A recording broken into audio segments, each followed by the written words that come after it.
I thought could have been fight of the night. Okay. That fight was a good fight. It was a close fight. Like, it was entertaining. Both girls are going. We'll get to it. All right, we'll go. Jesus Christ. But yeah, man, let's keep it pushing. As much as I'd like to keep talking about women's flyweight, I more so want to talk about. Men's lightweight. That was hilarious. That was so funny. Highly unintentionally funny. That was awesome. Welcome to the prelims portion, episode 160 of the Beefy Boys breakdown. We're going over the UFC 299 card, which, man, these prelims were better than like 90% of fight night main cards. I mean, this prelims, you could argue, I mean, Blaydes Almeida 1,000% could headline a fight night, maybe even like an arena fight night. I think so could Sermonara Barber. I hate to say that, but they would do that. And then probably Gamrot Apex. Yeah, 100%. And then Gamrot RDA, same thing. Same thing, Apex main event. Yeah, I mean, and then Munoz Phillips would probably be like a co-main on an Apex card. Like 100%. And that's the prelims. And then, like, keeping it pushing, I mean, Kudalaba Lins on a dog water fucking Apex card would probably be on the main card. So it's like... It would be like the third or co-main. It'd be terrible. Pereira Oleksiejczuk, same thing. Would be third or co-main. Oh, I forgot. Dude, I can't wait to ball wash Pereira. But you're right. Yeah, that was... And then Pereira middleweight Pereira. Bro, he's on like a 7-fight win streak. Nobody talks about him like that. People talk about him like he's mid. Pereira's on like a 7-fight win streak or something. That's crazy. That but yeah, sorry. Is that true? At least 6. How many is it? It is 7. Yeah, bro. Nobody talks about Pereira in that light. And he was beating Diego Sanchez and he got DQ'd. It's not like cans that he's fighting either. Like, there's some decent names on there. Like, I mean, Andre Fiallo, Ponzinibbio, Petrosky, Nico Price, Imadaya. A couple cans, but Ponzinibbio. Was Max Griffin on that list? Nah, unfortunately not. Okay. Danny Roberts. All right. The other thing I hate for Pereira is, like, at a point in his career, he has losses to Carlston Harris and also to Dusko Todorovic. Now, granted, he's grown past those, but... And that was a long time ago. And I think the Carlston Harris, I'm not, like, super down on him. Let me see. Carlston Harris, bro, I have him at, like, 24 in my power rankings. That's not too bad. And that's not like a bad out. And that loss was 7 years ago. Yeah, exactly. But I'm just saying, Pereira, we'll get to him. We'll ball wash him soon enough. We got heavyweights to get to. Super, super impactful fight for the heavyweight division because we got Blaydes Almeida here, and it's like, this is for both guys. Like, who is for real? Like, who matters? Because heavyweight it's a short list of guys who matter. And the loser of this fight is basically not going to matter. And the winner of the fight, like, officially matters again. So, I mean, I thought this fight was huge. I mean, not a number one contenders match, but, like, what would that be, like a quarterfinals match? You know what I'm saying? Yes. Now, I would even consider it semifinals. Like, I think the winner of this, like, makes a call for a title shot, and I don't think it's unregarded. Like, I don't think it's crazy. Now, I do want to say before we dive into the fight and the breakdown of it, the third Beefy Boy Michael couldn't have been more bullish on Almeida like since last year, I think. Dominic and I both officially listed as a no bet with no stars of confidence. So, just saying, if you watch our betting video, I was saying, like, and it doesn't necessarily, my take doesn't exactly come true, but kind of, because I was like, all right, Almeida's path to victory is through wrestling and grappling. He's fighting a All-American wrestler who's like 30, 40 pounds heavier than him. Like, what does that look like? Now, he was able to get some takedowns and debatably won the wrestling. I mean, you're the wrestler out of the two of us. So, like, he dominated the first 5 minutes. But to Curtis Blaydes is like, and to your point, Blaydes literally realized, like, oh, I'm going to stuff this shot, and then I'm just going to punish him for it because he's not doing anything else. Yeah, so Blaydes finished at plus 100. Ranked, what was that, 5th in the heavyweight division. Almeida came in ranked 7th at minus 120. So basically a coin flip here. And, like, I Almeida, without a doubt, won round one. I think he got like 6 takedowns, but A lot of gas to get those takedowns. Blaydes was able to, obviously, if you're able to get that many takedowns in a round, it means your opponent's getting up a lot. So it's like, he's controlling him, but no damage. And he's holding him on the fence, and he threw the whole fight. Jailton Almeida threw 3 significant strikes, and he landed 1. like, I'm seriously, this is why I'm out on Almeida, and debatably was out after the Lewis fight. Was like he literally might as well take it back to 1993 and show up in a gi, like literally, or a singlet. Singlet, Why even bust out the old Venom shorts? Like you're not throwing any kicks. You're not bro. Like it's literally like I was making in our group chat earlier, like some like Damian Maya kind of snoozy, one-dimensional kind of comparisons here, and it's like he might as well not even tape his hands and wear gloves. Like he doesn't attempt damage. It's not like he's swinging and whiffing. It's not like he's landing, but there's not power behind it. There is no attempt at damage. Like it doesn't even cross his mind. Like he might as well wear the little headgear thing, wear a singlet, and show up for a grappling match. I almost wonder if he's gotten in his own head, though, because we've seen him have heavy ground and pound early in his career. He was pretty violent. And he's almost completely hands against the Turkalis of the world, literally auto fade cans here. Right, but what I'm saying is he got to the point where he couldn't just ground and pound someone, and it's kind of mentally broken him where he's like, I'm not even going to try it. Like, I think that he is violent, but he's in his own head. Like, I think he's more of a head case than anyone. Okay, that's one approach. I didn't see it that way. My takeaway is that damage isn't even part of the game plan. Just didn't even not a non-factor.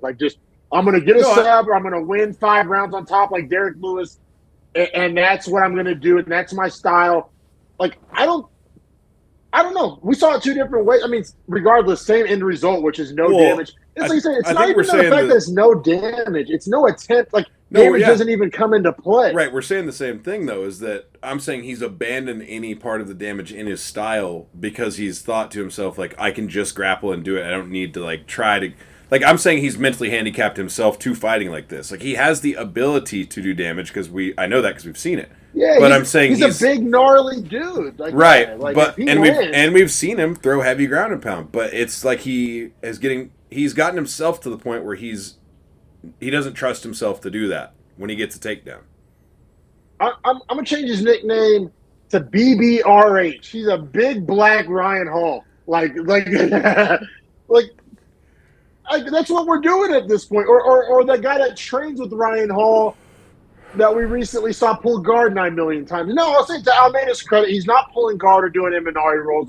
He is attempting to get top control, which is more. That's why I think Damian Maya is the fucking comp. I think that's the comp. He's not pulling guard or doing Imanari rolls like a Ryan Hall, but he is But Damian Maya never showed us vicious ground and pound. I never saw it even when he fought cans. He would just work to their back and submit them. Almeida used to have ground and pound, and he abandoned it completely, and that's clearly a choice. Go to his topology real quick. We need to do a forensic files. When was this delineating mark? When did he abandon the ground and pound? It's a good question because Danilo Marquez KO first round. Parker Porter dropped him and then submitted him. Anton Turkali dropped him, submitted him. Shamil Abdurakhimov finished on top, ground and pound. Jairzinho Rosenstruik, submission.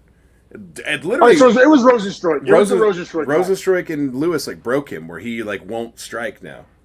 Those were actual UFC caliber fighters. Those 4 guys you just listed, I believe, are all cut. Or Turkali's coming soon. I don't know if you're fully agree with you. Cans, auto fade, bottom tier cans. Bro. Yeah, because in from 2018 to 2020, he had 4 TKOs with punches. So it's he used to be about that. And also life. some of those fights were at light heavyweight too. So maybe that's a factor. Maybe he felt like he was the heavyweights kind of had the fear of God in him. Yeah, I almost wonder if he doesn't want to if he ate a shot from Rosenstruik at some point in that fight and was I don't want to do this anymore like that. I'm not. Yeah. That's interesting. And maybe he should go back down to light heavy. Yeah, honestly, I think he should. Like, I think if he can pick up and slam Derek Lewis, and he can pick up and slam Curtis Blaydes, and he can pick up and slam Jairzinho Rozenstruik, just go to 205, man.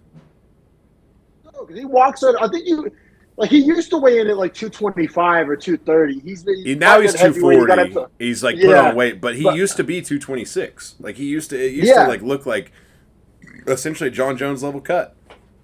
Yeah. I think he needs to drop back down to light heavy, and I may be back on board if he does. But at heavyweight Almeida, I'm kind of out. Now, here's kind of a hot take. We'll kind of beat around the bush real quick. Curtis Blaydes ended up getting the TKO just from hammer fist while defending a takedown. The weakest finish of all time. It was so dumb. It was so dumb because Almeida just he didn't do anything. He just stood there, both arms. Didn't even raise an arm to block the shots. Just literally stuck both hands and kept locked and was like, "Hit me in the face right here, please."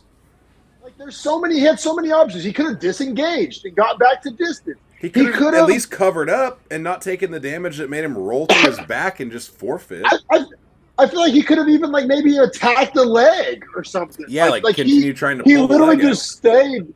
He just stayed right there and just got hit in the face 30 times and then crumpled up in a ball. I will say he made a pretty crucial mistake, which is when I wrestled heavyweight, you don't shoot high crotches because that means that your opponent's weight then is over your shoulders. And at heavyweight, that's a lot of weight to have over the top half of your body. So when he goes inside right there and then stays, he's stuck. That's what we call getting stuck. Your opponent's weight is matting you to the ground and you're stuck. As a heavyweight wrestler, you cannot get there. That's the one place you cannot get to.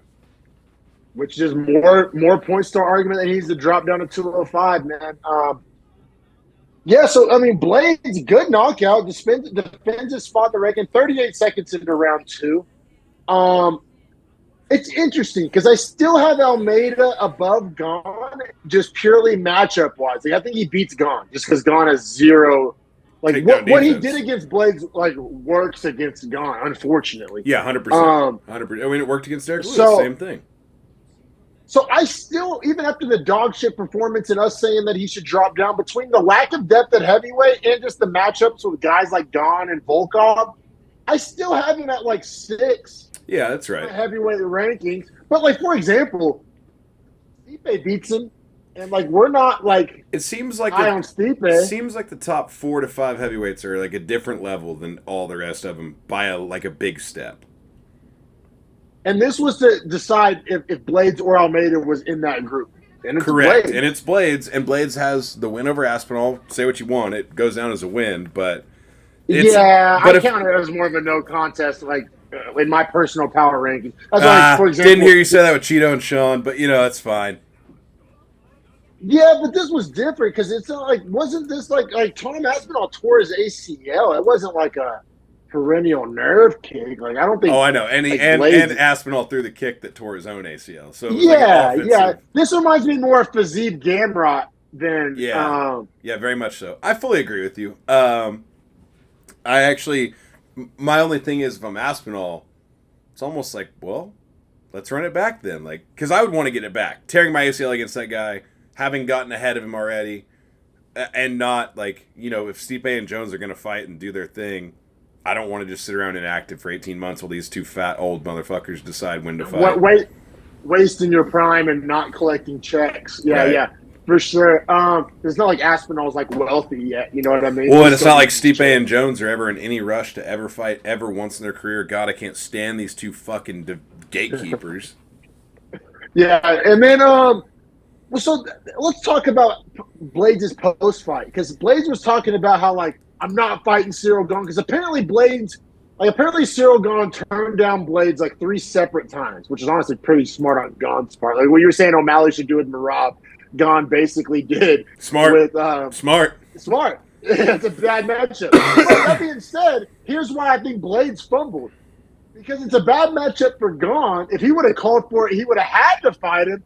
He gets a win over a former interim champ, and it's a winnable fight. That gets him on a 2-fight win streak over top 5 level guy.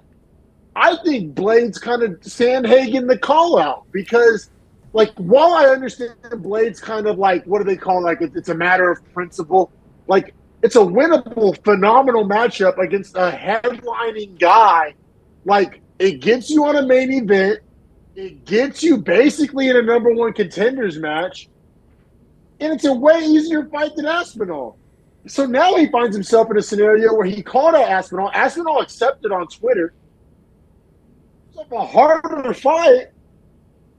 I think what he should do, I think he should have called out Gane, got the Gane fight, gets the first round finish over Gane, then you're sitting pretty calling the shots. Like, even though he has the loss to Pavlovich, that win over Gane maybe skips Pavlovich, maybe not in the rankings, but in like the public eye, in the mandate of the masses. Let me ask you this. I think he fumbled this. I think he Sandhagened it. Let me ask you this. You think Blaydes fighting Gane is a number one contenders match?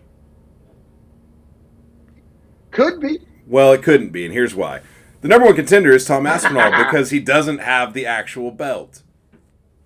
All right, I guess we're both kind of right because, like, lawyer ball, I see what you're saying. But what I'm saying is Aspinall's the champ. He's the people's champ. He's the number one guy. You want to call, like, it gets him the Aspinall fight. So, like, he doesn't need to get he already has it. But here's what I'm saying. You're talking about taking an extra step. I'm saying getting an extra win check and like getting on like a main event. Because I think he loses to Aspinall anyway. So you're right. It is cutting a step, but I'm saying delaying the inevitable. You're saying glass half full. I'm saying glass half empty. Like, yeah, you delay a step and get an extra 2 checks before you take this L to Aspinall. Now you're going to take the L to Aspinall for half the money. I'll be honest. I'll be honest. I'm surprised at you at this. I thought this was classic Book of Chael. Aspinall is the actual number one contender, so to fight the number one contender's matchup, you must therefore beat the number one contender, who is the interim champion, who therefore you'd get the interim belt off of him, right? Isn't that how that works? Or is Aspinall not allowed to fight until he fights for the belt? I'm just asking. I don't know. What I'm saying here is kind of similar to your point you made about Duck and Marab. Is that, like, that's the fight you're not going to win. Like, oh, yeah. Blaydes is not about to beat Aspinall. So what I'm saying, he already did once. If I'm Blaydes' manager, or if I'm Blaydes himself, I'm saying, like, hey, let's go get this first round finish over Gane, collect probably 3 checks in the process, and headline a fight night. And then, and then we'll do the heavy lifting. We'll do you're saying that, like, skipping a step, and I'm saying, like, gaining a step. Like I guess we're viewing it like I'm saying believe in yourself. Like, you're approaching it like knowing you'd lose, so you wouldn't fight Aspinall. I'm approaching it like he's losing that fight. Agreed. But as a fighter, you cannot fight like that. That cannot be how you think about things. But Sean can Doug Marab? Come on. No, Sean said in his post-fight interview, he called out to Prairie and he goes, or shit, if you guys want me to fight Marab next, I guess I'll do that too. He addressed it at the very least. It was a very small address, but he did address it. Yeah, and I'm just saying, if I'm Blaydes' manager, because you're right, the fighter's mentality is going to be like what you're saying. I can beat anybody, blah, blah, blah, blah, blah. If I'm his manager, I'm like, hey, let's get this Gane bag real quick and then see what happens. See what happens. I'm with it, but he already made the call out. He kind of and he already said he's not going to fight Gane. Like, he fucked himself. I think he's Sandhagen. Let's keep it pushing. We got a lot of fun fights to get to, but that was a fun little back and forth there. I enjoyed that. Up next, we got Caitlin Sermonara, formerly known as Chikagian, coming in ranked 4 as a plus 160 dog against Macy Barber, ranked 6. Much younger at 25 years old, minus 190, flyweight. Pretty important flyweight bout, honestly, because when it comes to women's flyweight, a lot of stuff going on right now. It just got announced Grasso and Shevchenko are doing a season of Tough, which I think is pretty fire. What a great story to that, too. Like, that is how that should go. Oh, that's epic. No, I think they're doing middleweight men and flyweight men or something. I don't know. It's kind of like, I don't understand why they're having Grasso and Shevchenko. Yeah, like somebody might clap Shevchenko's cheeks. Nice. Have you ever heard Chael talk about Shevchenko? He always makes these like weird illusions that she's like a slut, and like it's weird when Chael talks about Valentina. He talks about her in this way, like really. Apparently, John Jones used to clap cheeks, and like yeah, dude. Yeah. Like when you hear Chill talks about Valentina, it kind of makes you look at her slightly different than you peep her IG feed. And you're like, maybe. I do follow her on IG, and maybe a little Eileen Perez in her bloodstream. Julian Miller as well. Yeah. Oh yeah. So when it comes to women's flyweight, you got Shevchenko and Grasso like tied at the hip. You got Fiorello and Blanchfield, I believe, match made. You got Santos in the fucking PFL. She's gonna wreck shop. That may be the first PFL fight I ever bet. Like Santos is gonna fucking beat whoever the fuck they pull out of the woodwork to match her up with. Can't throw elbows, right? Who cares? I don't care. So after that, you got Barber and Chikagian, like right there. You got Namajunas and Hivas matched up next, like 2 weeks from now. So, this matchup made all the sense in the world and is very impactful. Now, that being said, everybody out there, every other podcast I saw out there was saying, like, oh, Barber's got this in a landslide. Like, this was everybody was picking. This was a no bet. And I said that, like, I basically saw them, like, right by each other. I have them right by each other in my power rankings. Still do, by the way, even after the result. Because I thought this fight, bro, I have the words close in all 3 rounds. Like, every single round was basically a toss-up. I thought this fight was hard to score, honestly. It was. It was very hard to score. Now, I end up agreeing with the judges. I did as well, actually. So we all come to the same winner. I agree with one judge, actually. I had a 29-28. Oh, me too, yeah. Okay. Yeah. 2 judges had a 30-27, which I don't love. Yeah, I don't know how, like, if you're, like, honestly, I thought round 2 was Sermonara's best round, and I have trouble scoring round 2 for Barber.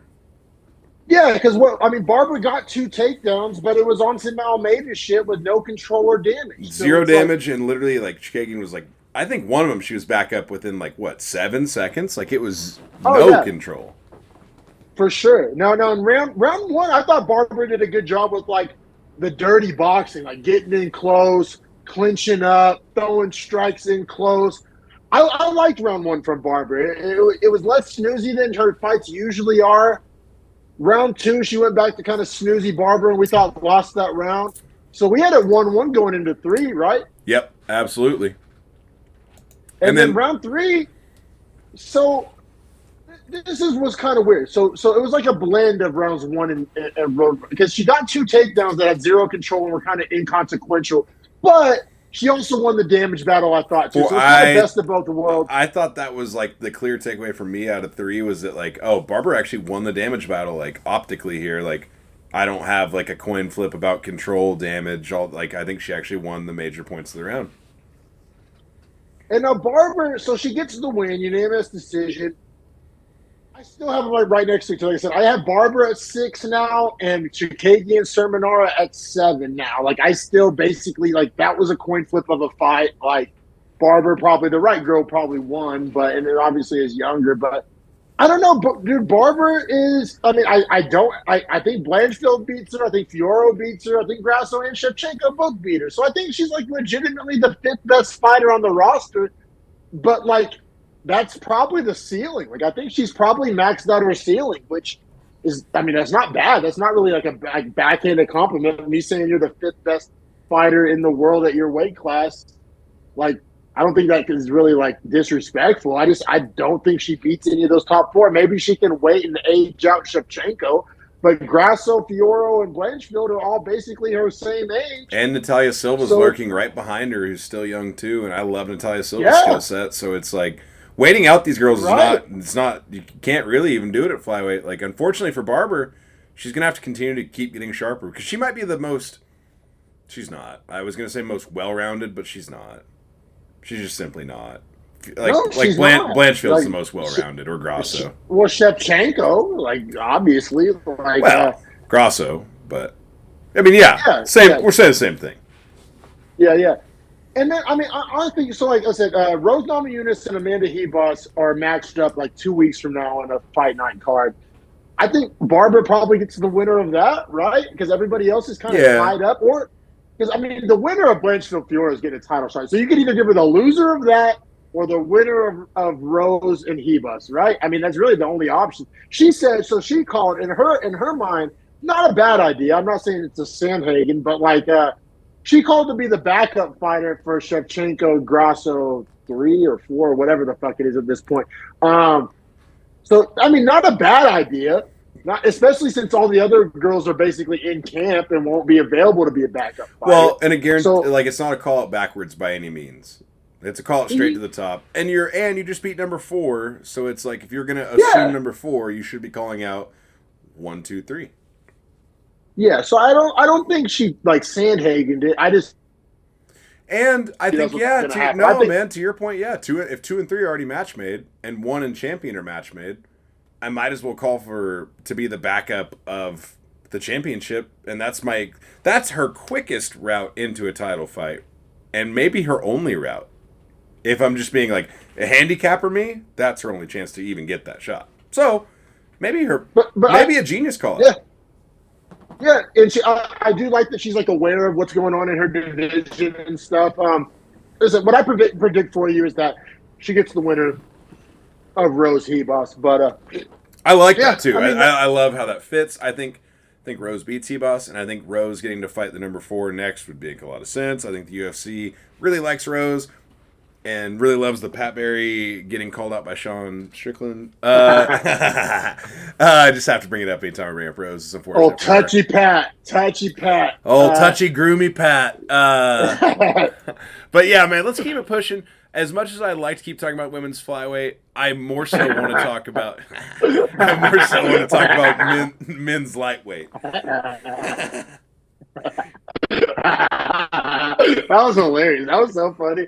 I was like unintentionally funny. That was awesome. We have very important lightweights coming up. We got Mateusz Gamrot, ranked 6th, snooziest fighter in the whole division. I'm in a love-hate relationship with Gamrot because his wins are.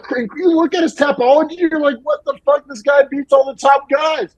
And then you watch one of his fights, and you're like, "Fuck this guy." He's got an elite snoozy skill set, and that's hard to do. Like that is a hard sentence to have said about you. An elite snoozy skill set. Like, bro, he makes Khabib look like Michael Venom Page. Like, right. Like Gamrot's just down to sit there and just beat you at just barely. Like if you're scoring 9.5s, he's scoring 9.51s. Like he is just barely beating dudes to the point of attack, and effectively, his strategy allows him to do that, where he's just going to fight this like grindy, snoozy fight and just try to force the wrestling, force the cage control, kind of dirty box inside. It's a really good strategy and approach. It's just fucking so snoozy, but that's why I say it's an elite snoozy skill set. It's like the college basketball teams that like run like the Princeton offense, or like they like try to bleed the clock and like trap full court press and 2-3 zone the on final the back score. end. The final score is like 52 to fucking 48, and like it works in college basketball. Like that's literally Gamrot's like fighting style. It really does suck, but you also like can't like really, if it ain't broke, don't fix it, right? Like if I'm his coach, I'm not saying like, hey, let's go down to City Kickboxing and start throwing spinning wheel kicks. Like it's working. It's fucking working. But yeah, taking on the 39-year-old RDA, Rafael Dos Anjos, man, is still ranked 11 somehow, plus 350. I mean, just for example, where do I have Dos Anjos in my personal rankings? So I had him ranked at welterweight because I didn't think he was going back to lightweight, but I had him at like 21 in welterweight, and they're telling me that he's the 11th best lightweight. I don't get it. I mean, obviously at one point was world class, but that's clearly not the case anymore. I'll say, that being said, I gave round 1 to RDA. Maybe it was out of Gamrot hate, but I don't know. Did you? Am I tripping? Man, so I was surprised. I gave Gamrot all 3 rounds. However, this is the round where 2 judges gave RDA the round. Super close round. I have no problem with it going to RDA. Yeah, I mean, RDA, I did think he won the damage battle because Gamrot doesn't really attempt any damage. Like, shout out Jalton Almeida. But he Like, did him and attempt. Gamrot will probably be best friends. But he Like, did they need like attempt a buddy cop 19 movie. takedowns in 15 minutes of like it's crazy that like the activity for Gamrot is there. He's super active, but it's so snoozy. Almeida and Gamrot need like a buddy cop movie, like just like snoozing around. Well, and But it's crazy, man, because like Gamrot fought 5 rounds against Sarukian and beat Sarukian. Now, granted, that was a really great fight, but it's like he TKO'd Fiziev in his last fight out in September, and it's just like, well, that's the one where Fiziev got hurt, right? yeah, which that was a little fluky. That's kind of yeah. You and these Blaydes Aspinall last wins. Fuck those wins. But I'm just like, saying, when it ages, it's like he does have these wins, and it's like he also has split decision over Jalen Turner. Like his topology, you look at his topology, amazing. It's gas. Yeah, no doubt, no doubt. Like a paper tiger is what they call that. But right? also, like he's so good on paper. But also, he did throw 163 strikes in 15 minutes, and also attempted 19 takedowns. Like his activity is crazy. He just does 0 damage. Yeah, for sure, man. Clearly won rounds 2 and 3. But see, you're even like he attempted all these takedowns. He got 2 and 2, and he got 2 and 3. So like he attempts. I mean, it's almost like on a kind of like a mirage thing. He got 7 then in round 1 because he got credit with 11 takedowns. They were counting kind of takedowns. Yeah, they were. Yeah. I'm with you. But like, yeah, dude. I mean, it's like. He was 11 out of 19. Right, but here's another one. Oh, RDA did score a knockdown as well. Yeah, round 1, he like hurt him bad. But so Gamrot finishes 11 out of 19 on takedowns, but only 7 minutes of control with 11 takedowns. Did you see what I'm like? It's like he has great takedowns, but like bad scrambling, which is like a rare kind of blend. Or like really great scrambling. Bad scrambling. He allows guys to get to scramble positions, and it's like you just need to control them better. You're right. Yeah, that's a better way to word that. Yeah, man. He wins 29-28 on 2 scorecards. That's how I scored it. 30-27 on 1 scorecard. That's how you scored it. I mean, definitely won. I mean, this was like basically like a lock of the week, but like was no value. Like, so we didn't bet it. Right. But I mean, in all honesty, we should have maybe gotten the 5th leg, to be honest. Yeah. Like, as it was a lock. Like it was going to happen. Like if you watch that, it was a 3-star. It was a 3-star. Yeah, I honestly thought about it too. At minus 425, like it was takeable. That was a 5th leg. Maybe might have fumbled a bag there. But that being said, like I guess, dude, I have Gamrot at 6th, right behind Poirier. And apparently, I didn't know him and Poirier are like homies. Like you wouldn't think of that. They train together. Yeah, in Florida. Whenever Poirier's in Florida.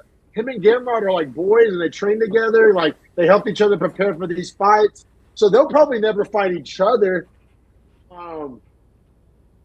Honestly, if the UFC wants to play these little fuckboy games, Gaethje Gamrot's fine by me. Sucks for Gaethje, but I feel you like. All the way fight was checkers, not chess. That fucked a lot of shit up. Right. Poirier is not going to fight Gamrot. I think you could run back Gamrot Fiziev personally.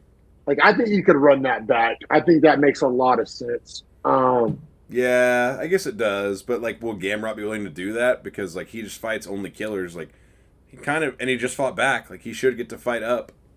Or how about this loser of Oliveira Sarukian? That is what it should be because he has a win over Sarukian already in a 5-rounder. And like if Oliveira were to win, that should be who he gets to fight. I believe the him and Sarukian card was like one of those ones where like none of the judges' scorecards added up. Yes, like you could they were mix all and match different. Those rounds. It was crazy. It was a crazy fight. It was a crazy fight.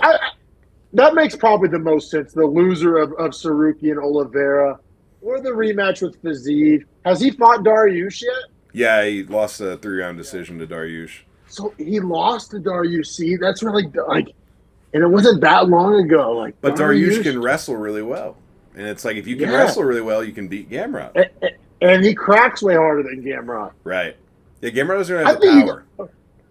All 3 of those work. The loser of Oliveira Sarukian the rematch with Viziev or the rematch with Dariush. Like, I'm totally fine with any of those. I'm okay with him getting Gaethje too, because the Gaethje wins aren't going to mean anything in the division. Yeah, but the Poirier does. Well, then he shouldn't have taken the fight against Holloway. I think out of the three other options, though, that's like the least desirable. I just think, I just can't stand that Gaethje Holloway shit. Like, it's standing in the way of two divisions now. It's really fucked it up. It fucked a lot of shit up. 1,000% it did. But let's keep it pushing here. We gotta get to old Kyler Phillips and bullish D-Mac here. Yeah, bro, all in, and but it's not in the way. It's not. It's actually so. Usually, whenever you want to say a hot take or an overreaction, usually it's like emotional, caught up in the moment, like recency bias. That's not what this is. I kind of didn't want to move Kyler up as high as I ended up moving him up. You do the deeper dive, you kind of have no choice. Yeah, I mean, the win over Yadong, aging great. And then, I mean, if you just look at, he dominated Munoz all 3 rounds. I don't think round by round is necessary by any means. All 3. I mean, no 10-8s, but, and shout out to Munoz for not making this a no contest. We got 2 eye pokes against Munoz in round 1, and I was like, oh, this is no contest city. Bro, this is going to happen. We're going to lose the leg on the parlay. I just hate Munoz so much. One of my least favorite fighters on the roster. Dude, one of the eye pokes was this. The fingers were over his eye like that, and he acted like he got eye poked. I got pissed off when I saw that one. I legitimately got heated at my TV. I was like, if this motherfucker throws another fight with an eye poke, and it wasn't an actual eye poke. I thought it was going to happen. And then the ref even had to take a break to tell the judges, hey, he did get eye poked, but he got punched right in his face right before that, and that's what opened the cut. Like, the cut is from a punch, not the poke. And I was like, dude, if we're even having to, stop to tell the refs, this motherfucker, get him out. Just get him out. That's the Pedro Munoz special. Like I said, I wasn't even mad. I was just, resigned to the fact. I was like, we're going to get another Fugays no contest, the fucking Pedro Munoz special. I was like, it's happening. We're watching it happen. Thank God it did it. Thank God it did it. Huge win for Kyler Phillips. Biggest win of his career. Well, you could argue the Song Yadong win, honestly, but at the moment it wasn't. Yeah, I mean, dominated. But, here's what I liked about Kyler Phillips. Because, Pedro Munoz fights, even his fight against Sean O'Malley, it was kind of boring. There was leg kicks, checking of leg kicks, on the outside, kind of pitter-pat bullshit. Kyler Phillips, he, combined volume and power. Not a lot of guys can do that, especially at bantamweight. He was throwing, big shots, but he was throwing, a lot of them, and they were landing clean. It was, power and volume. It was, Porque no los dos, best of both worlds. He has hit harder and swing more. You know who Kyler Phillips really reminds me of? It's a young Peter Yan. But maybe better with the actual footwork. Bigger, and he moves around a lot better. I feel like Peter Yan really tightened the pocket at all times and wanted to be there. Phillips can fight there if he wants to, but he also can fight at distance. He kind of blends the striking way better than Yan. Yeah, because he's not short for the division. I mean, I think he has a gnarly weight cut because he's kind of barrel-chested. He's kind of thick. He's a big dude. Big bantamweight. Yeah. And, the knees to the head in round 1 were absolutely brutal. I mean, also round 2, kicks to all 3 levels. Legs, kicks, body, landing, head. Body kicks, landing. It was beautiful. And the big punches were landing too. Honestly, this, like I said, hot take here. I'm kind of ball watching Kyler Phillips, but I think he deserves it. Say you only have 1 performance of the night bonus to give out. Hot take with all the finishes. I may give it to Phillips. Performed? I think he performed, especially relative to expectation. You don't think Poirier? No, because Poirier lost round 1. Okay. Oh, and then JDM lost. Okay, I see where you're going with this. Yeah, I'm just saying, flawless victory, basically. We're playing Mortal Kombat. I mean, Robelis to Spain is the flawless victory. Okay, fair. But also against a auto fade can. I'm just saying, if you want to say flawless, you can't get punched, and you should finish him. No. All right, yeah, fair. You beat me in the lawyer ball case. I'm just saying, against the level of competition, I mean, I'm just saying, I don't know what, like, Kyler Phillips, I mean, outside of the finish, and you could argue some of those head kicks were like fight ending, like, level of strikes. Like, I just don't know what he could have done better, man. I don't know. Call it a ball wash if you want. I just think he did about as good as you could possibly do. Once again, I said this in our little, like, before we went live, but, like, performed better against Pedro Munoz than Sean O'Malley did. Yeah, but you're also talking about a 35 or 37-year-old Pedro Munoz at bantamweight.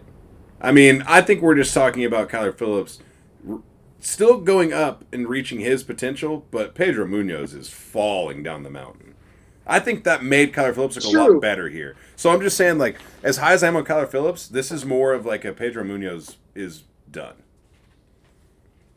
Yeah, I see, and I got kind of put in like it's almost like a riddle or a word puzzle. Because if you try to power rank Kyler Phillips, Song Yudong, Jonathan Martinez, Mario Bautista, and Chito Vera, like I ended up putting Kyler Phillips on top of that list.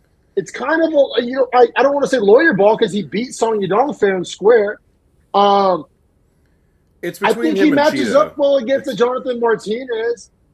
Like, you know something crazy? I put Cheeto on the bottom of that list. Call me a hater if you want to. I think because like Jonathan I think I'm Martinez, thinking about it like matchups, and like you're not going to finish Cheeto, and then those guys are going to like they're not O'Malley's level of striking. I think Cheeto finds some success against those guys and could probably finish either one of them. maybe. I think all those guys are neck and neck for sure. I in a weird way think Mario Bautista might be the hardest matchup for Phillips, just because it's stylistically like he's not going to like strike with him. You know what I mean? Like he has like a path to victory. Like if he makes it his style of fight. It's just so tough with Kyler Phillips, man, because he's really hasn't fought anyone that's besides Song Yudong in 2021. But give him that. 2021 though, both those guys have grown a lot in 3 years. But almost it's That's 3 years also to the not day. like 2018 or something. Like that's like I think that's close enough to like count. Yeah, actually, when I'm doing my rankings, I go back to 2021. But so like that's like my cutoff. But he followed the law or the win against Song Yudong with a loss to Halley and Paiva. That's my biggest problem. Bad is loss. Like you can't follow a good win with a bad loss and expect me to take. That was a real loss. bad loss.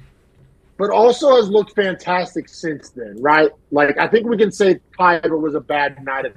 I will also I think that's say fair to say. Phillips does not have finishing abilities. I don't see him finish guys. I mean, finish Marcelo Rojo late in the third round. Cool. Yeah, I just I like how he was able to throw a lot of strikes, and they're also really hard strikes. Like I don't feel like many guys can combine those things. Besides, like the elite guys, like Petr Yan and Sean O'Malley. When it comes to an song, you don't. In all fairness, but like, I mean, I'm just saying, like Kyler Phillips is without a doubt like a top 9 bantamweight in the world. I think. I truly feel that. I think top 10 is like for sure. I just think that like he's also that guy where. And this is why I'm not riding him as hard as you right now, is he's going to let you down. Because he just doesn't have those, like, over-the-top abilities. He's really he's like Gamrot. Super solid. But when he starts fighting these, like, 3, 4, 5 champ guys, he's not going to look like that.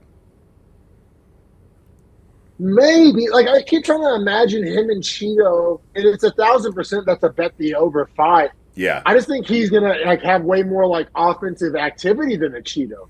Like, I love how he throws, like, punches and bunches and kicks to all 3 levels, and he's just so active with it. I think, but here's my problem is, like, I think if Phillips fights a guy like Corey Sandhagen, I think he's going to get tuned up, like, pretty bad.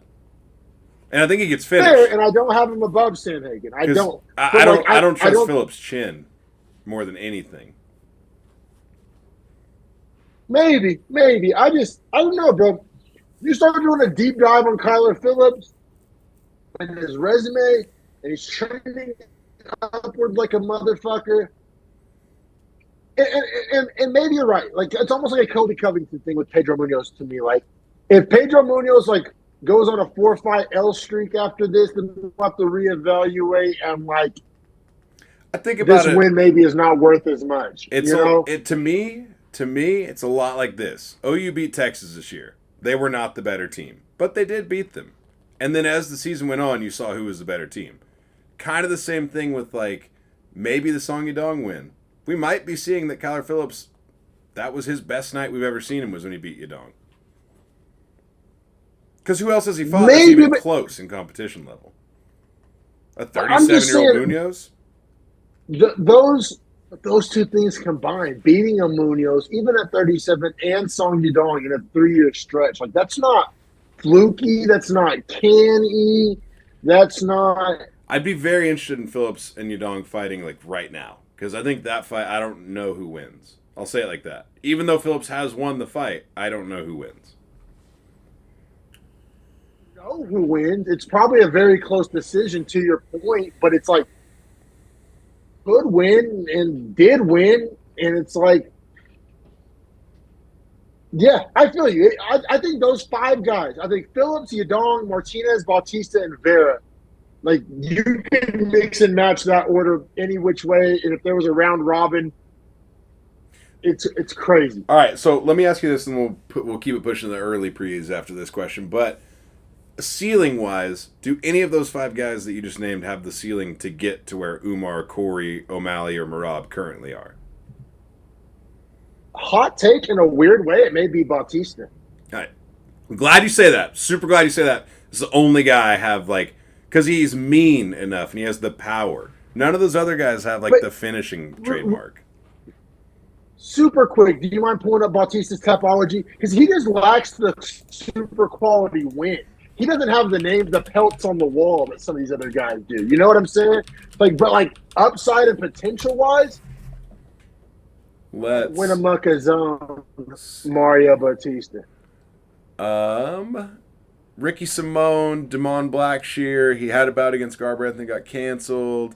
Kelleher, Jay Perrin, Benito Lopez, Guido Canetti. Honestly, I'm back out. The loss to Trevin Jones, loss to Corey Sandhagen.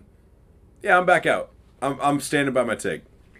None of those guys are top tier bantamweights. None of those guys are top 5 maybe in their career. Yeah, but I also think none of those guys. Or look, do you think all 5 of those guys beat Cejudo? No. Old Cejudo, 37-year-old Cejudo. You don't? No.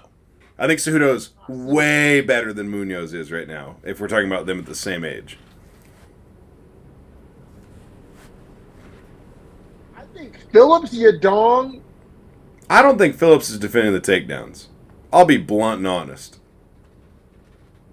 But I also don't know if it gets that I think Cejudo's washed. I feel about Cejudo this may be a hot take. Munoz I feel is more washed. confident but that's not the comparison I'm making. I think, all right, who's more washed, Cejudo or Covington? I feel about Cejudo the way you feel about Covington. That's what I'm saying. Nah, I'm going to say Covington because Cejudo's last fight was Merab, who we literally agree is the best bantamweight. Yeah, but it wasn't really close. He got dog walked. Yeah, but I mean, if your opinion of Cejudo is down because he lost to who we both agree is the best bantamweight, it's not saying a whole lot. Well, Colby lost to Leon, who's, in our opinion, the second best welterweight. So, I think it's apples to apples, honestly. Well, I will agree with that. I think that, Cejudo, also Cejudo didn't fight O'Malley, so it wasn't a championship fight. And he also fought a guy that is his own skill set, is wrestling based, and, lost at his own best skill set. So, for me, it's And he's tiny. He's also smaller than all these guys and older than all these guys. I think he matches up worse than Covington does. Is Cejudo Figueiredo not the fight to make? I don't understand how they haven't made the fight of both previous 125 champs that have come up.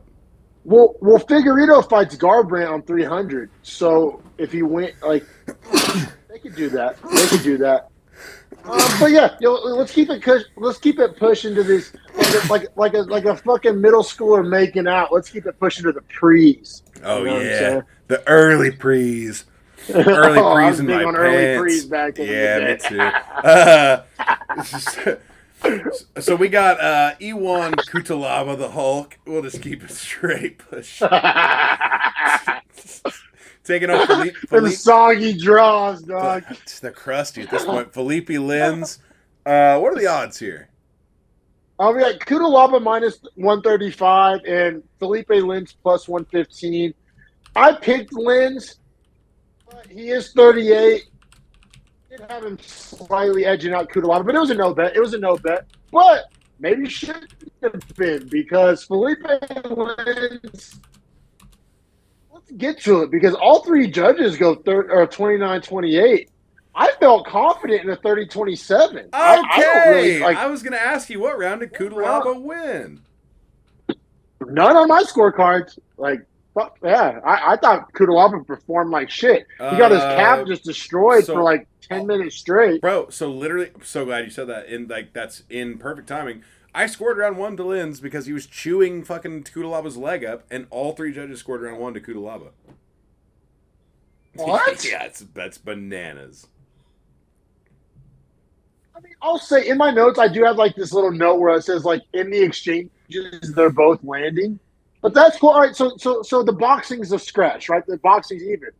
The leg kicks like tilt the scale, right? Like that's the tiebreaker. Had like a football on his shin. His like leg was inflated, which is damage, and he's literally limping. It wasn't like these like subtle calf kicks. Like his calf was destroyed, dude. Like he walked weird to his corner after round 1. 1,000%.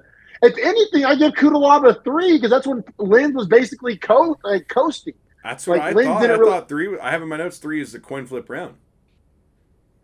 Yeah, bro. To give Kutalaba 1 is wild, especially all three judges. That's crazy.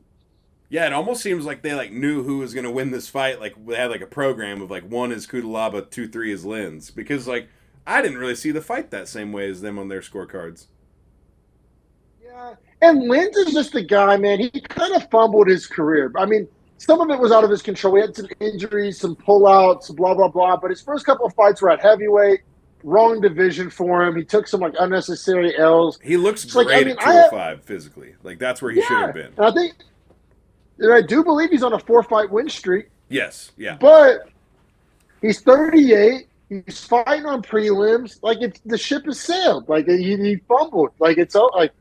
You know what I'm saying? Like I got Felipe Lins at 17 in light heavyweight, right behind Ryan Spann, and right ahead of Dustin Jacoby.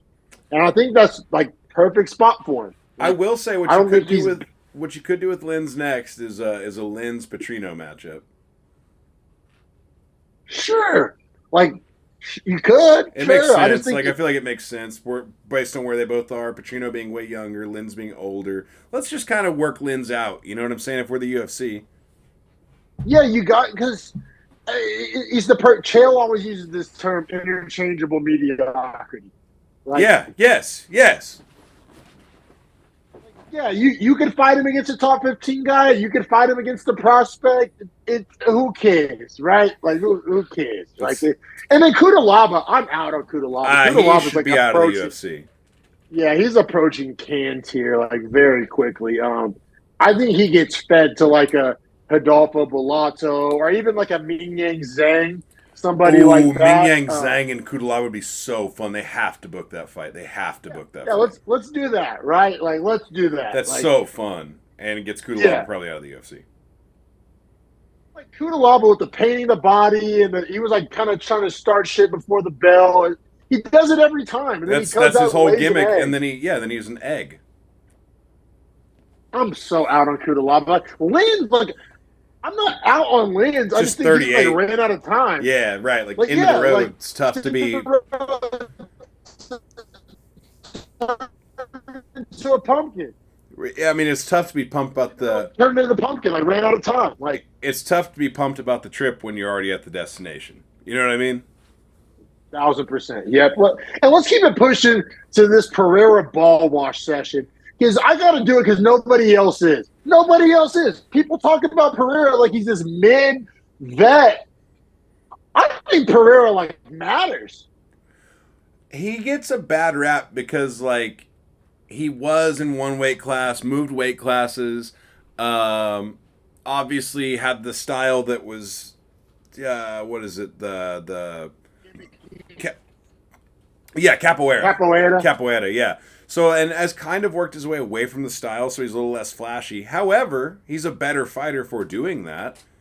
Like, way better. Yeah, for sure. And then, like, Oleksiejczuk, if I'm just going off how the UFC views this guy and all the breaks they've given him, like, they're very high on Oleksiejczuk. So, like, the way the UFC was viewing this fight is not the way it was sold to casuals, I don't think.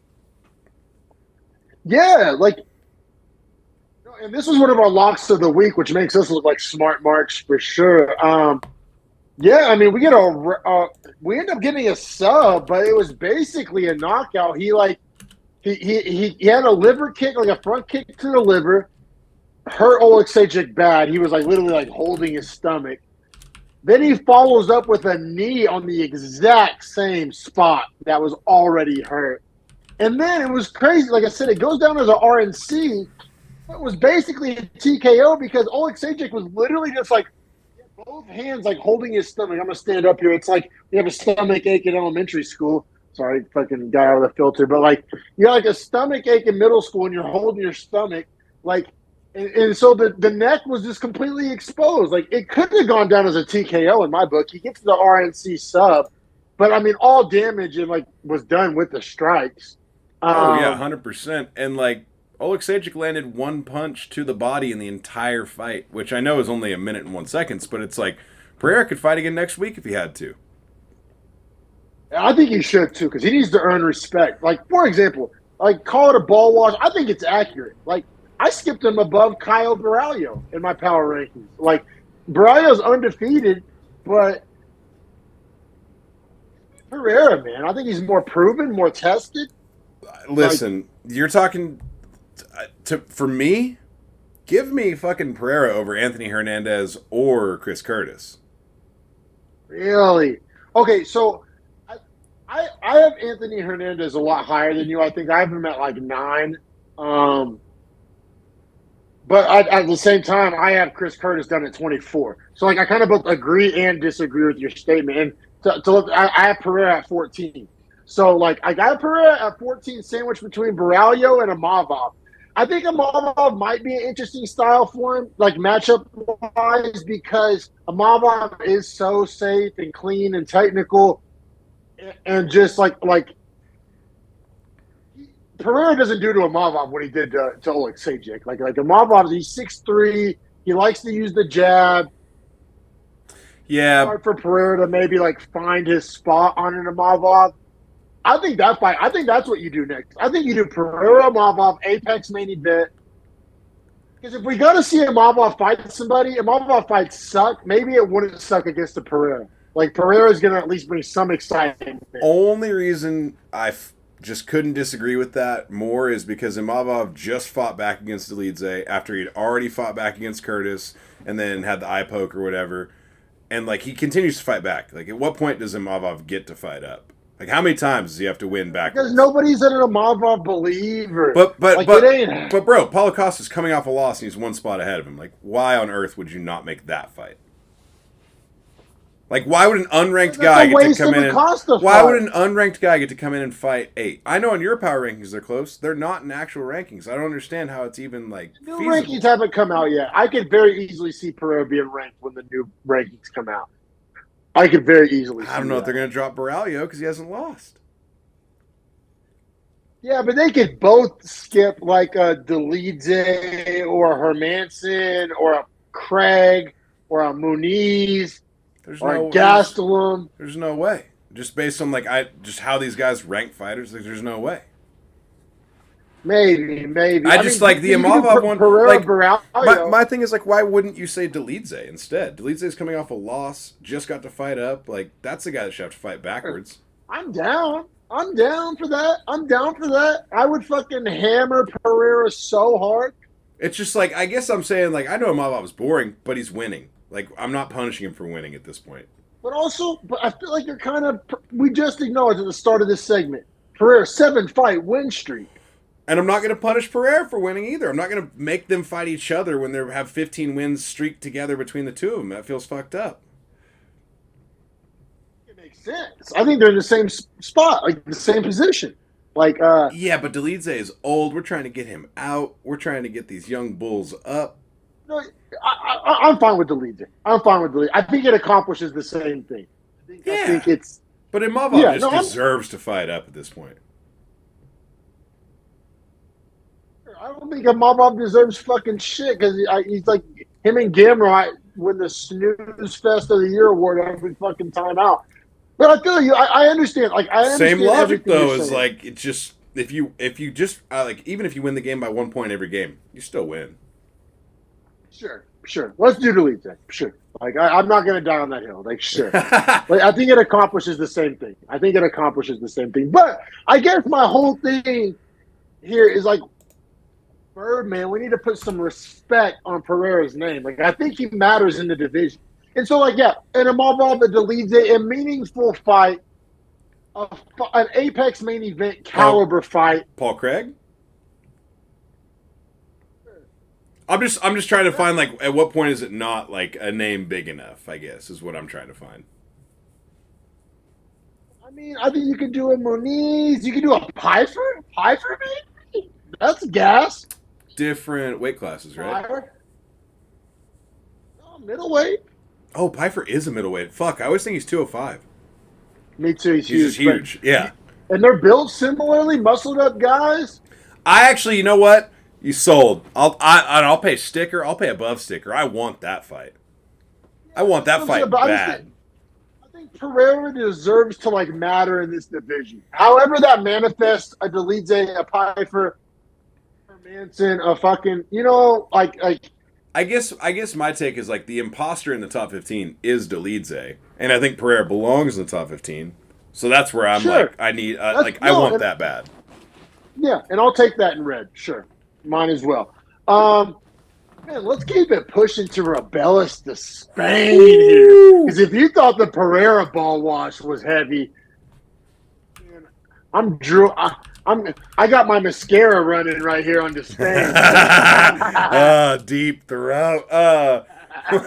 What did Despain finish at on odds? Because we saw him at minus like 320, I think, at the start of the week, and we both said like if this doesn't balloon to 600, take it.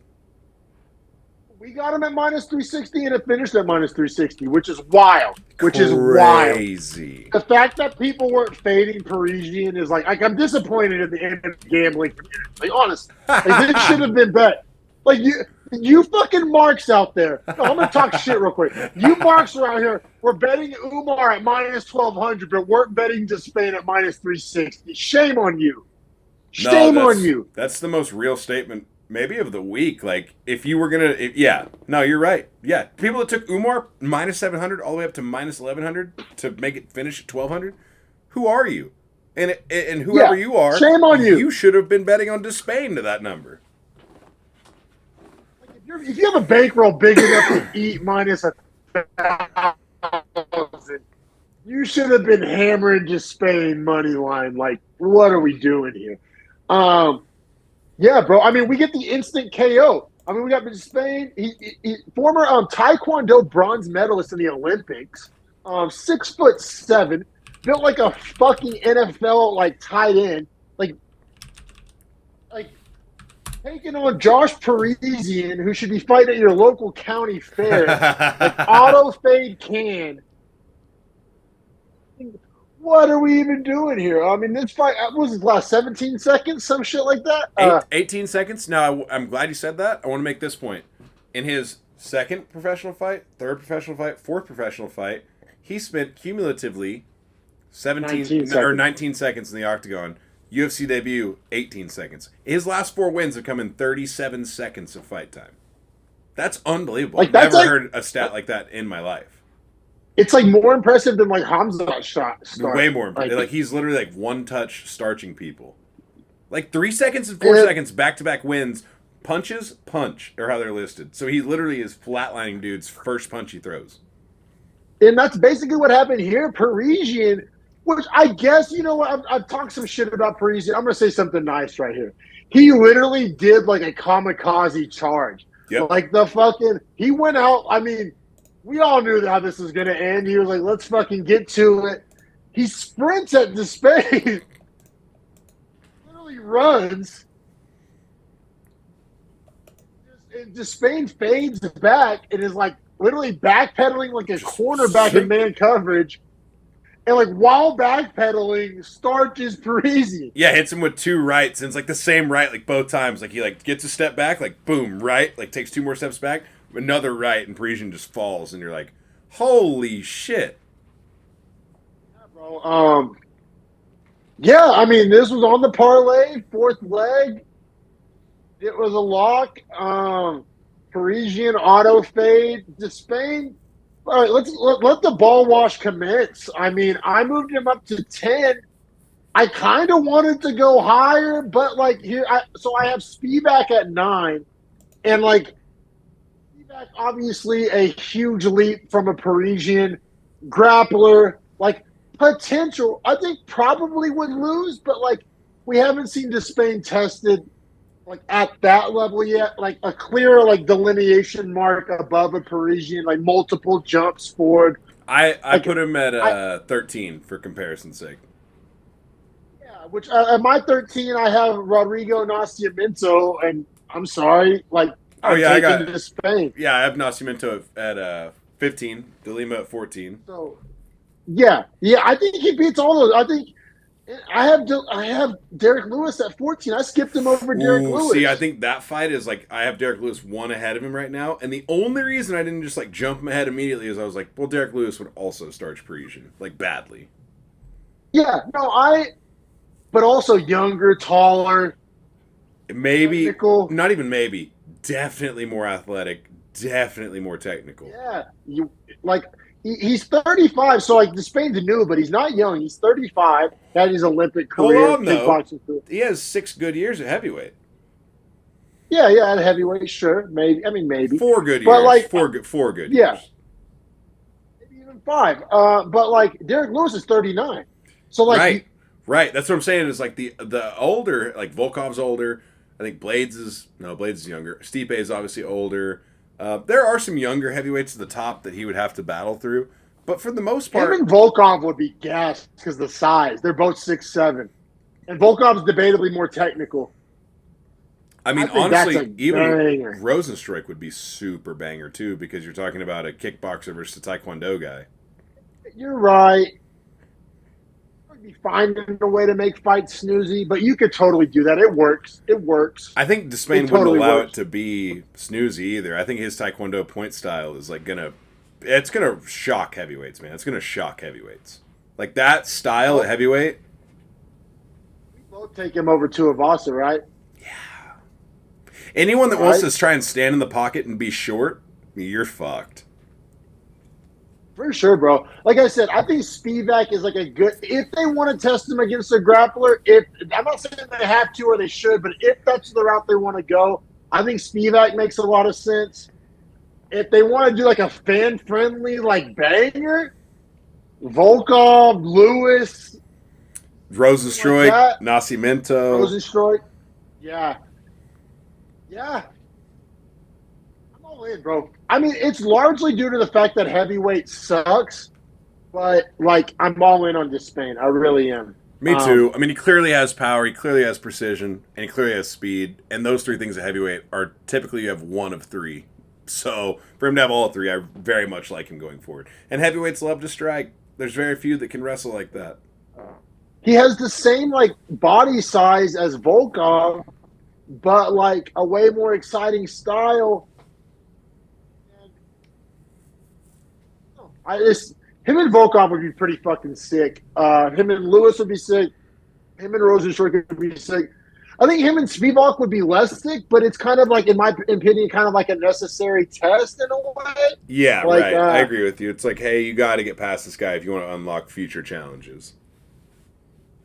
But that being said, I mean, I pretty much ball washed him enough. I got to go take a piss real quick. If you want to introduce Almabaya and Vergara. Yes, sir. I got you. So we got CJ Vergara coming in against Asu Almabayev. This was a one where Dominic and I both. It was, I believe, we said no bet, but if we were gonna give a pick, it's clearly Almabayev. We didn't really see a way he was gonna lose this fight.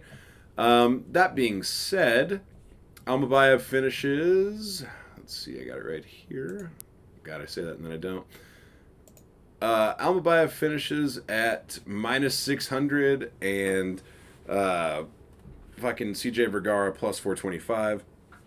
Now, this was one of those ones where it was like Vergara's only chance. He's on a 2-fight win streak. His only chance here is to catch Almabayev on the entries. Almabayev, world-class wrestler. Kazakh guy. The Kazakh MMA scene has been taking off recently.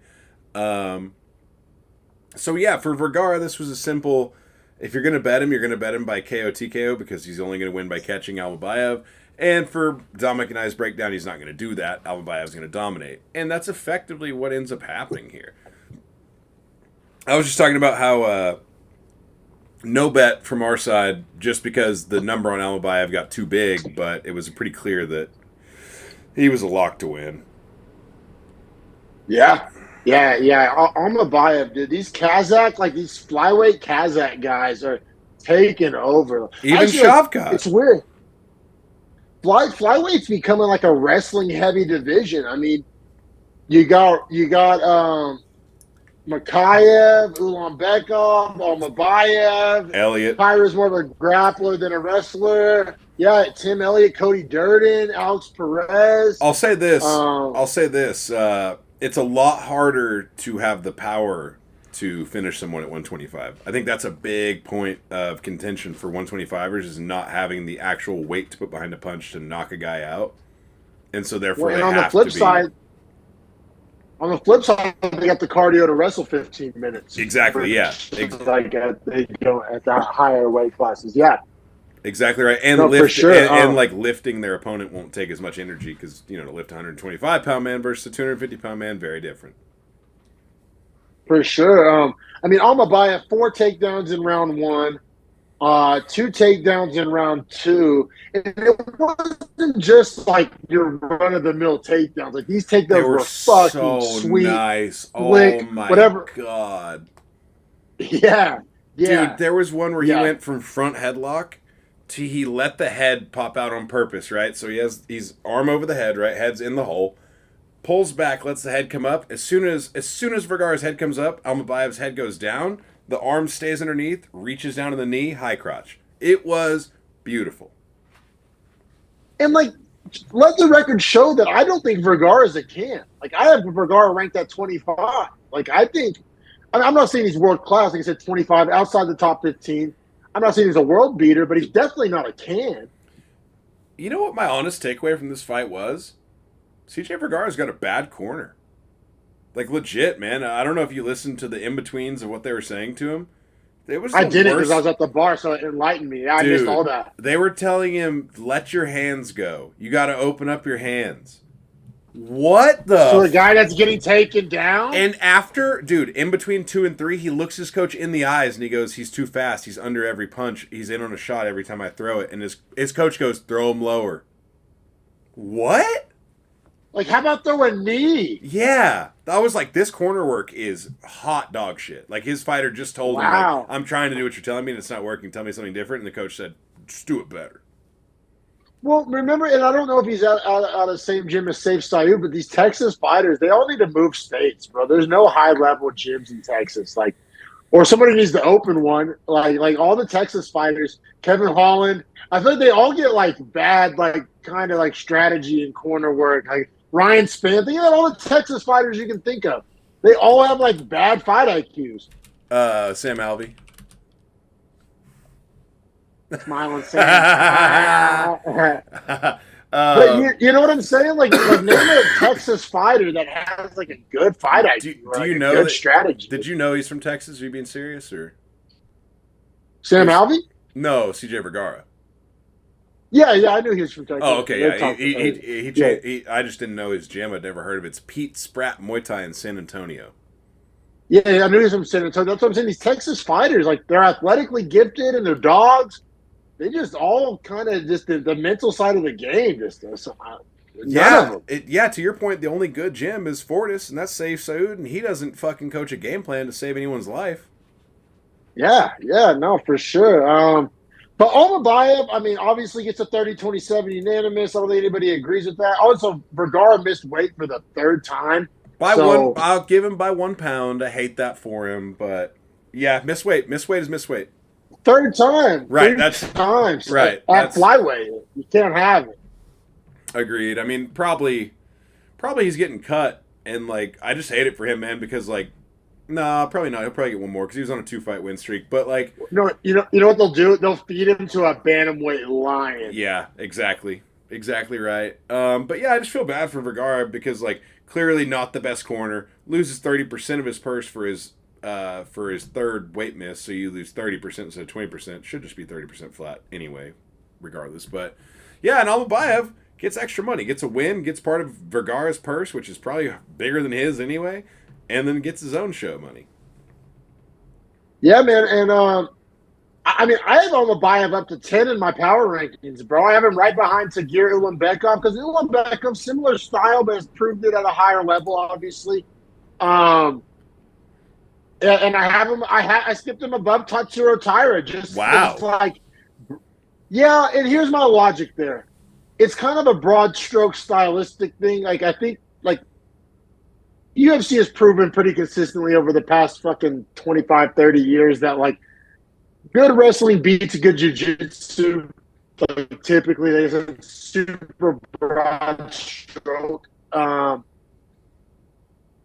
think they could very easily do that fight next, or they could keep these guys away from each other. But like, I view them pretty similarly. Like, I have Tatsuro Taira at 11, and also Almabayev at 10. Like, I'm high on these like grappling young flyweights. You know who's getting slept on hard? Urseg, man. They only moved him up to 10, and he's still behind Elliott. To me, that's unbelievable. Yeah, that's stupid. I mean, in my power, I have Urseg up to 6 in my power rankings. Like, I'm all in. Like, yeah. And actually, you know what else I think? Talking about flyweights real quick before we keep it pushing to female flyweights is they just rebooked Cop Nicolau, which kind of makes sense for clearing up some of the murk. Yeah, I actually rewatched that fight because it was a split decision. Nicolau won a split decision. I thought Nicolau won the fight. I'll be honest about that. Fair and square. Like, not really controversial. Like, I thought it should have been 29-28 unanimous. It seemed like one judge, like, fucked up the scorecard that should have been unanimous. Is honestly how that fight feels when you watch it. Like, I kind of feel bad for Nicolau. Like, I think Nicolau deserves, like, bigger, better things. I had him painted as my future champ of this last year when we made our early predictions, so... Yeah, like, I believe in Nicolau. That being said, if Nicolau wins, it's more convincing this time around. Like, he'll be right there on the short list of names. But, yeah, I just thought they kind of did him dirty with that matchmaking. I didn't think he deserved to, like, run that one back. Like, I thought, I mean, hell, match him up with Urseg, right? Like, let's get some fresh matchups. Like, fully agree. I just didn't like that. I did not like that at all, talking flyweights. But, yeah, basically all in on Almabayev, like, if Almabayev fights Cara France, like, he has a path to victory. Like, he could win that fight, like, right? Like, hell, if Almabayev fights Makayev, and you know I'm kind of a Makayev ball washer, like, they do the same thing. They do literally the same guy. That's, yeah. You could argue Almabayev has better, like, entries on his takedowns. Yes, but I think Makayev might be able to chain wrestle a little better. I don't know. That's a fun fight. It's a fun fight. But for that, even us saying that, it tells you that, like, Almabayev, pretty highly ranked. He's right there with the top guys in the division, for sure. Yeah, let's keep it pushing. Final fight of our episode, curtain jerker in real time. Joanne Wood retirement fight, which I'm glad we didn't bet this following our golden rule. That would have fucked up a parlay for sure. 100%. Glad we stuck to our no bet guns on this one. Joanne Wood, plus 185, taking on Marina Moroz. And apparently this was a rematch. I didn't even know this was a rematch. This is the second time they fought. Who cares, right? Oh, yeah. But Marina Moroz, minus 225. And, like, that's why it was a no bet, because we technically picked Moroz, but not worth the minus 225 number at all. This should have been a coin flip. Yeah, no, 100%. And, like, I say coin flip, but you know what I wonder is, like, is this more of a Vegas plus 185 because Joanne Wood has said, like, this is my last fight? Where, like, they actually fading her on the retirement shit like we do? I think so. Or at least the betting public was, if they bet it to that number, you know? Yeah. So, like, for me, I mean, we got to go round by round because it is a split decision. I made the argument that like low key fight of the night style of fight. Now I know there's big pushback because of all the rest of the fights in the night mean so much more. However, as far as like what fight was the most competitive, it has to be this one. Here's where I'll push back. This fight was cool for one reason and one reason only, and it was a spinning back fist landed in round 3. That one strike saved this entire fight. They don't count that as a knockdown, which to me is like crazy because there's not a fence like Marina Moroz is on her ass. Yeah, I mean, in all fairness, in my notes, I don't have the word knockdown. I do have wobbled and like hurt and like all those other adjectives, but it wasn't a knockdown. But I mean, mine like damage wise, might as well have been. I to your point, like it's just the way you see her body like freeze when she's falling. It's like, oh, you'd fall all the way down if that cage didn't catch your back. I think that's fair. I mean, it was a super. I mean, changed the whole fight, won the fight. I mean. Because honestly, the reason why my main reason for like smirking and talking shit on your fight of the night take was rounds 1 and 2 were honestly kind of lame. Like this fight was saved. I'd push back. I thought 1 was lame. I thought 2 was fun. I thought 2 both girls were like going for it. Like they were trading some good shots. I thought round 2 was close. I wouldn't use necessarily the word fun. I thought it was competitive. Like, yeah, I'll give you. Yeah, I guess. Round 3. I guess round 3 was awesome. Round 3 was super fun, but like round 3 was pretty obvious to score. Oh, for sure. Yeah, I thought round 1 was pretty obvious to score. It all comes down to round 2, in my opinion, which I scored for Wood. Did you? Sure did. Yeah, 1 for Moroz, takedown, control, a little ground and pound. Round 3, obviously spinning back fist, damage, hurt her bad. Like you said, it comes down to round 2, closest round, hardest round to score. I also gave it to Wood. I mean, she had the significant strike numbers on her side. She was defending the takedowns, which is why she lost round 1. She had some good body kicks off. I thought from like we've been talking about like bad fight IQ all night. She showed great fight IQ in round 2. When she got the takedown, then was like, nope, we're going to stay standing because I'm beating you standing. Especially how many women's fights, it seems to happen more in women's than men's, just end up in pointless clinches. Even like... How unfortunate, to your point, is it that this is a woman about to retire that's finally learned that's not how to do it? Right? I hate to say it like that. It sounds fucked up. Learn but how like, to disengage. Right. It took you your whole career to learn how to fight smart. And it's like, that's maybe one of the best fights I've seen Joanne Wood fight. That's her style, right? She's a striker. So, like, if she would... Yeah, how many... Because she has basically a 500 record in the UFC. And, like, if she had learned this lesson and just kept it striking and defended some takedowns and kept it at distance and avoided the clinch, she would probably have a much better record. Like, I obviously didn't go and do a deep dive on all the film, but like, oh, you didn't do a deep dive on the early prelims opener? Nah, didn't. Sorry about it. But yeah, man. I mean, yeah. To your credit, I mean, Joanne Wood. I moved her up a couple spots in the rankings, but it's like. Retiring, so who cares? Yeah, right. Might as well move her out. Marina Moroz, she might as well be done. 11-6. That's a terrible record. I'm out. I couldn't move her below Cachoeira just because Cachoeira's last performance was so dog shit. That is 2 girls that both should be out. Yeah, I mean, but this whole division, bro, this division basically doesn't have a top 25. Like, for example, Joanne Woods retired, and I have her at 22.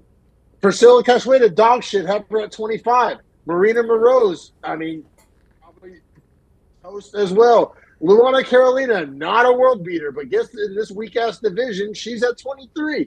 Now, I'll say at 21, you got Santos and the J.J. Aldridges and the Casey O'Neills of the world. So, like, there's a solid, like, 21 decent fighters, and they're all, like, pretty, like, competitive close. I guess what I'm saying is, like, there's a big fall-off at 22. I see what you mean. Like, there's roughly 20 UFC caliber girls in this division, but there's 40 signed fighters, if that makes sense.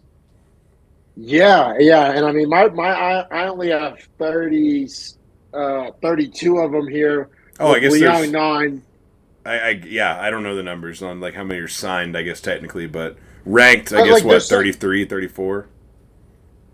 A fall off because like I think Luana Santos, especially at only 23 years old, Luana Santos is like she's not a can. Like, she's worth, like, she's not, like, give up on her. But I have her at 21. And then you go to Joanne Wood. And then you go to Luana Carolina. Then you go to Marina Moroz. Like, after Luana Santos, it's basically like Kansas City. Well, I think and why Luana though. Santa, I think why though. If you're talking about why it's like that, it's like every division has a solid 20 fighters, but most of the divisions have a solid 20 through 50 as far as rankings for their division. This one like doesn't have the depth, so like the fall off seems crazy because number 30 is so far from 22. If that makes sense. I mean, just for a comparison here, men's lightweight, which is probably the deepest division, but like you got Clay Guida sitting at like 64, All right, and is like not like give me men's heavyweight. Oh, men's heavyweight's very men's heavyweight. I mean, you got. You know what? After what we saw out of Gaziv, I'm not going to count him. You got 17 guys. You got so it's even worse. Yeah, quite a bit worse. Yeah. I mean, I got Rosenstruik at 17 and Gaziv at 18. Fuck everybody below that. I mean, like, yeah, no, I mean, some divisions that are so deep, and even light heavyweight, bro. Like I mean, we just said Kudalava's trash, and I have him at 20. Yeah. Like, but then you got bantamweight, where like you said, you got Ayman Zahabi on a 4-fight win streak at 40. You know what I'm saying? That was my overarching point. Is like some divisions have a crazy fall off because there's not like depth to the actual weight itself. Yeah, for sure. You got like men's featherweight. Let's see here. At 40, you got like Kyle Nelson, who's like he's fine. Solid. Like, he's not a solid. can. Yeah. So it's interesting. But man, fun episode. Episode 160. Putting a bow on it here. Shout out to the hardcores that checked us out through the prelims episode. I think we're going to film our betting breakdown for next week's Tour Boston Tibera card tomorrow. By the time it's released on YouTube, that won't really be a factor or matter. But hey, we're giving out nothing but winners here. So quite literally, subscribe now. That way you get our notification for the betting video that drops, and you can win some money alongside of us because we are crushing the book lately, and we want you to get in on that. That is exactly right. For people at home, we try to have the betting videos up Wednesday night to Thursday morning, giving you at least 60 hours to place your bets before the fights happen. So we're giving you plenty of time. We're giving you literally the edge before the Friday night marks come in and steal your values. So, like Dominic said, subscribe. The breakdowns come out Mondays and Tuesdays. The bets come out Wednesdays. If you subscribe on the breakdown, you won't miss a bet. Yeah, and we're cashing tickets, folks. Hit that subscribe. We're giving our picks out for free. We're not one of these assholes trying to charge you for picks. So fuck those charged pick services. Fuck Skinny Bets. Yes. Shout out my boy Skinny Bets on IG. Will get you paid. We're not doing all that. Beefy Boys will get you paid for free. Just fuck with us. Just engage with us. That's all we ask.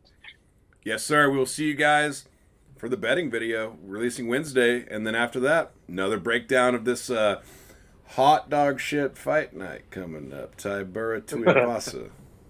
Yikes.